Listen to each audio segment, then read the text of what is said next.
September 1944. The war in Western Europe looked settled, at least on paper. The Allies were advancing. Paris had fallen. American columns were racing east, faster than their supply trucks could keep up. From a distance, it looked like Germany was collapsing. But deep inside the fog-covered fields near the German border, one man believed the war still had room for a reversal. General Hasso von Manteuffel stood inside a dim command post, leaning over a map smeared with grease pencil marks and coffee stains. For months, every arrow on these maps had pointed backward. Now, for the first time in a very long while, one arrow pointed forward. Manteuffel was not a dreamer. He was not a fanatic, and he was not blind to Germany's situation. At 51 years old, he had fought across Russia and North Africa.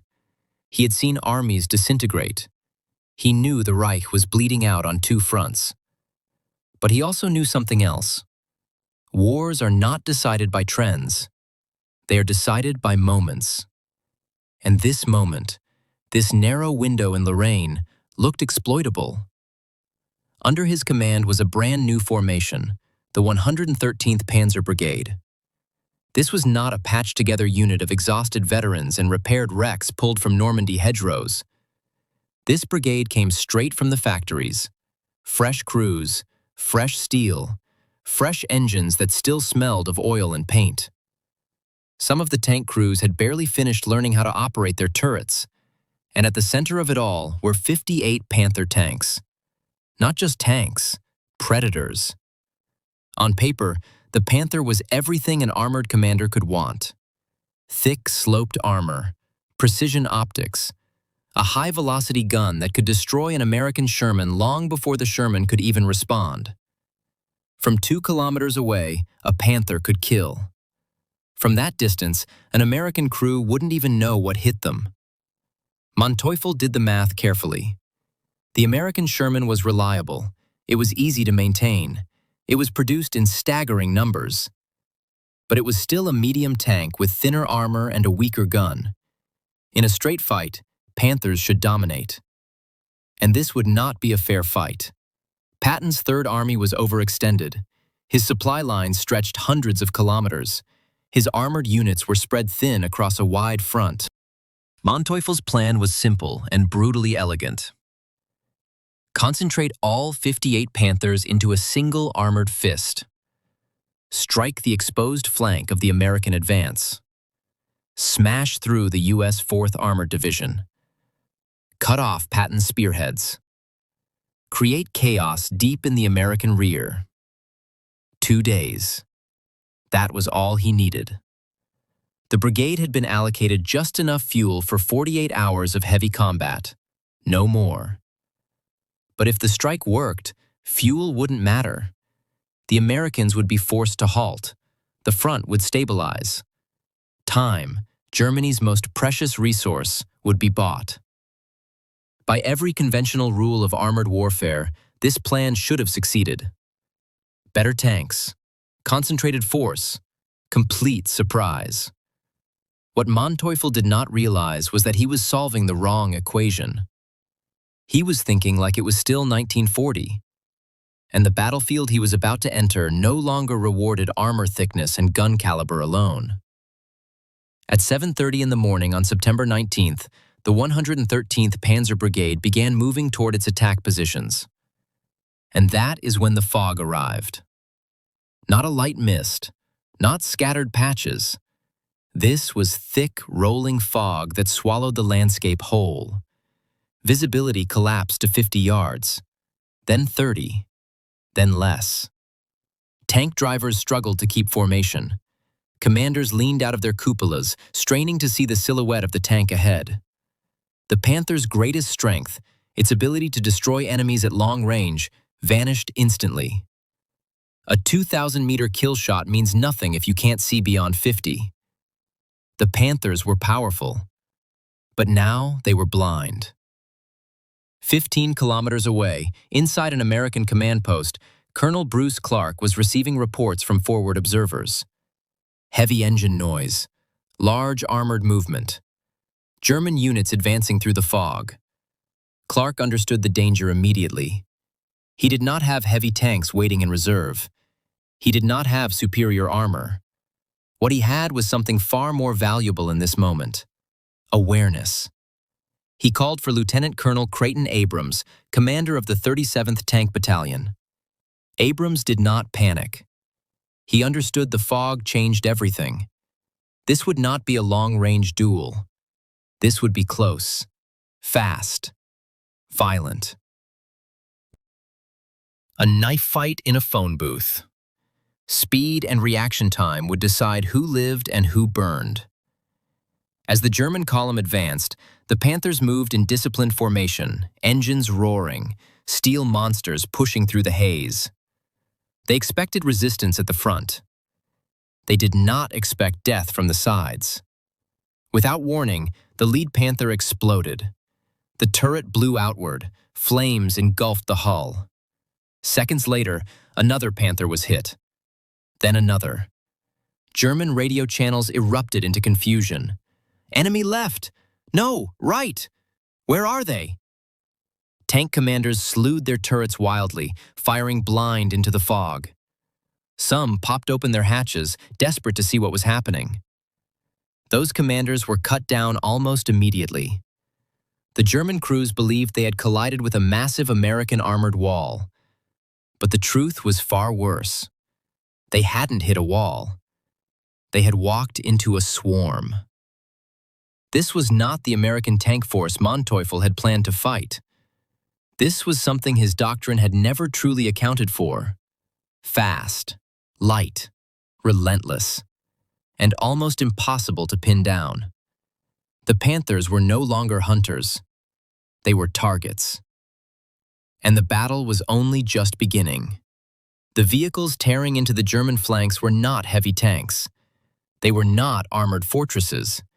And to a traditional German tanker, they looked almost absurd. They were M18 Hellcats, open-topped, thin-skinned, so lightly armored that a heavy machine gun could punch straight through the turret. By German standards, they were death traps. But the Americans had not built them to survive hits. They had built them to never be there when the hit arrived. The Hellcat weighed barely 17 tons, less than half the weight of a Panther. But it carried a powerful 76mm gun and something the German tanks simply could not match: speed.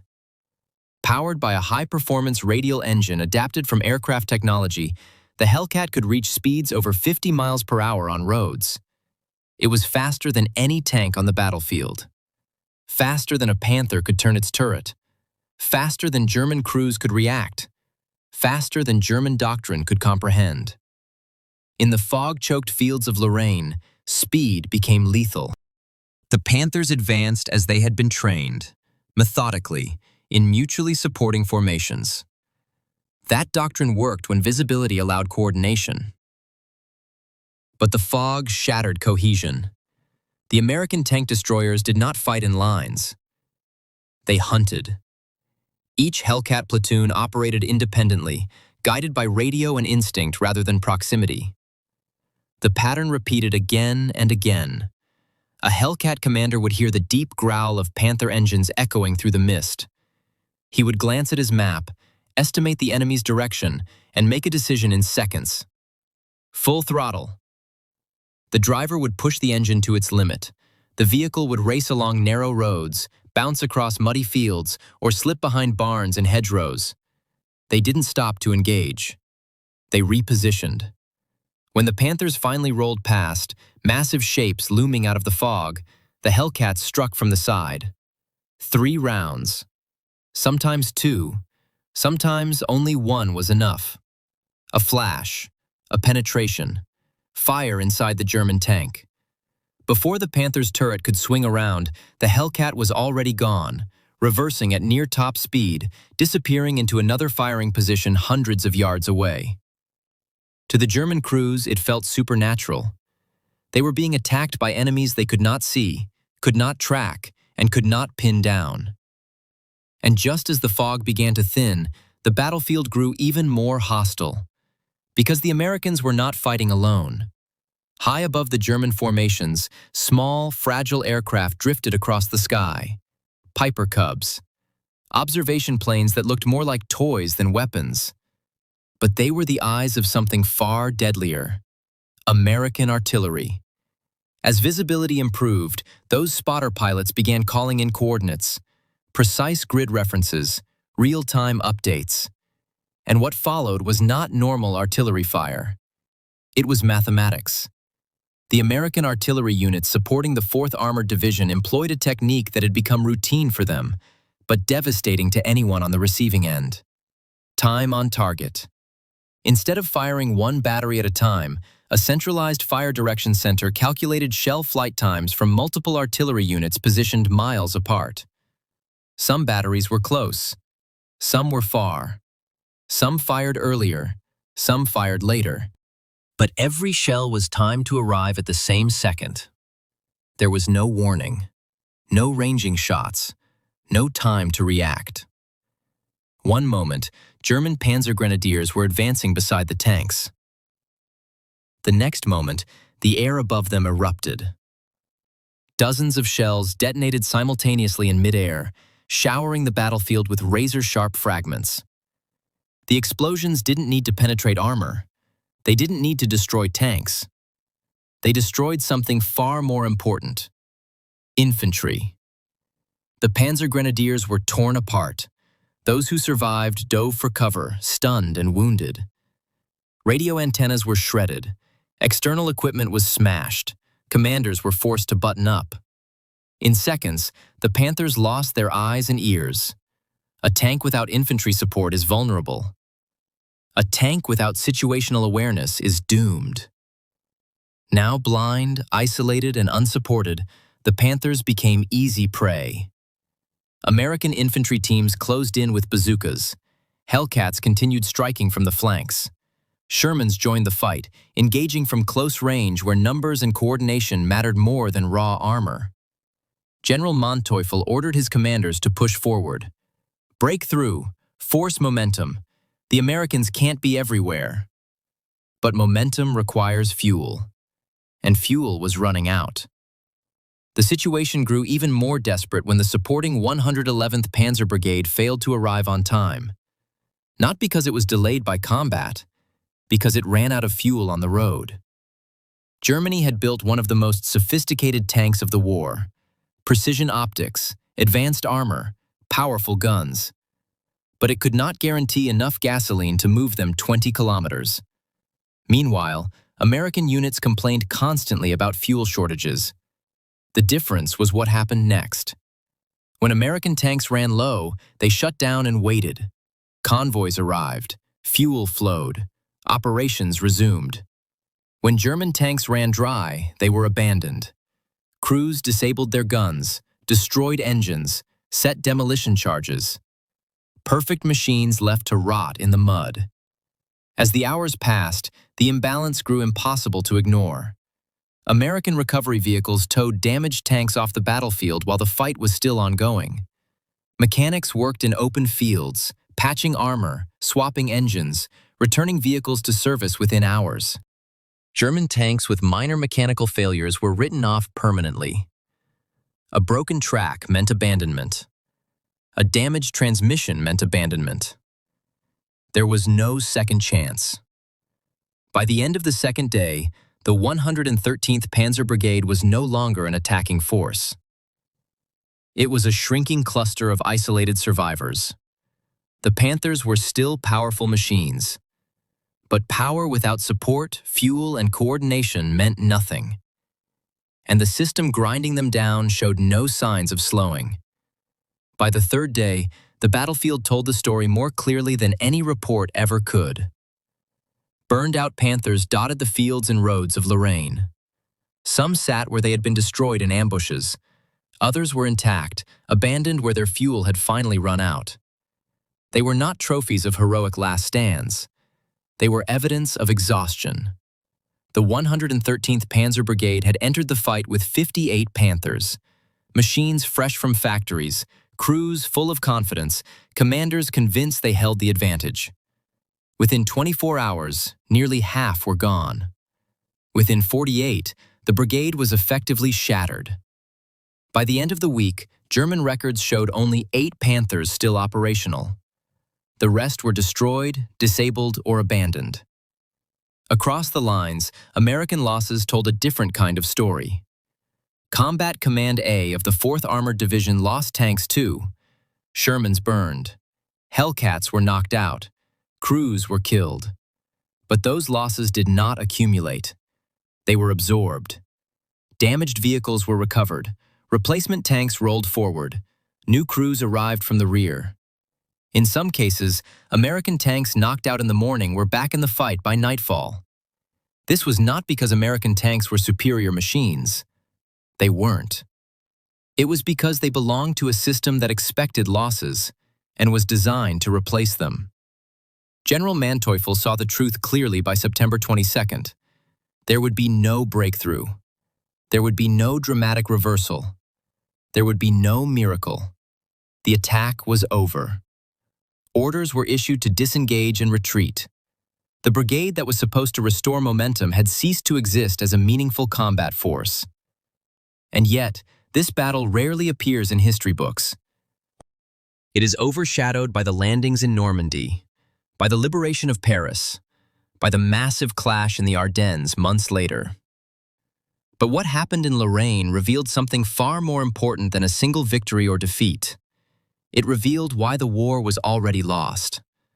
The German army still had brave soldiers, still had skilled commanders, still had formidable weapons. But it no longer had the system required to sustain war. The Panther was a masterpiece of engineering. Its armor was strong, its gun was lethal, its optics were exceptional. But it required fuel Germany could not reliably supply. It required spare parts Germany could not mass produce. It required recovery vehicles that no longer existed in sufficient numbers. The Americans understood something different. They did not try to build the perfect tank. They built a war machine that moved, a machine that communicated, a machine that adapted, a machine that accepted losses as a cost of doing business. Speed mattered more than invincibility. Coordination mattered more than individual brilliance. Logistics mattered more than heroics. The fog in Lorraine did not simply obscure vision. It exposed reality.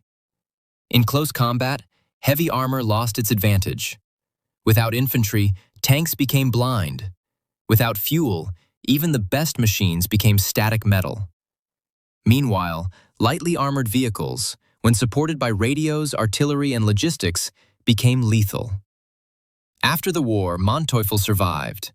He wrote about the fighting in Lorraine, and he admitted something few German commanders openly did. Traditional armored tactics no longer worked against the American system, not because Americans were braver, but because they were faster. Because they replaced losses without hesitation. Because they coordinated across arms seamlessly. Because their factories were part of the battlefield. The real front line stretched far beyond France. It ran through ports in England, through rail yards and depots, through factories in the American Midwest, through oil fields and refineries thousands of miles away. That is where the battle was decided. Not in individual duels between tanks, but in the ability to sustain momentum. The Battle of Lorraine proved that war had changed. Victory no longer belonged to the side with the strongest armor. It belonged to the side with the strongest system. A system that could lose vehicles and keep moving. A system that could absorb damage and respond instantly.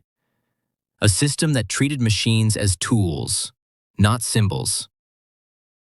In the end, the Panthers were not defeated by courage or cowardice. They were defeated by radios, by fuel trucks, by repair crews working in open fields, by artillery shells timed to the second, by vehicles fast enough to choose when and where to fight.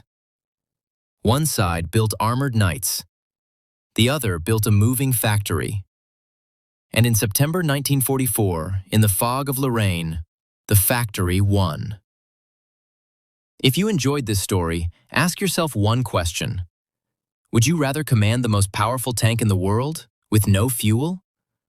Or a lightly armored vehicle that could move anywhere, anytime, supported by an endless flow of supplies? Because that question decided the war, and it still decides conflicts today. We'll see you in the next one.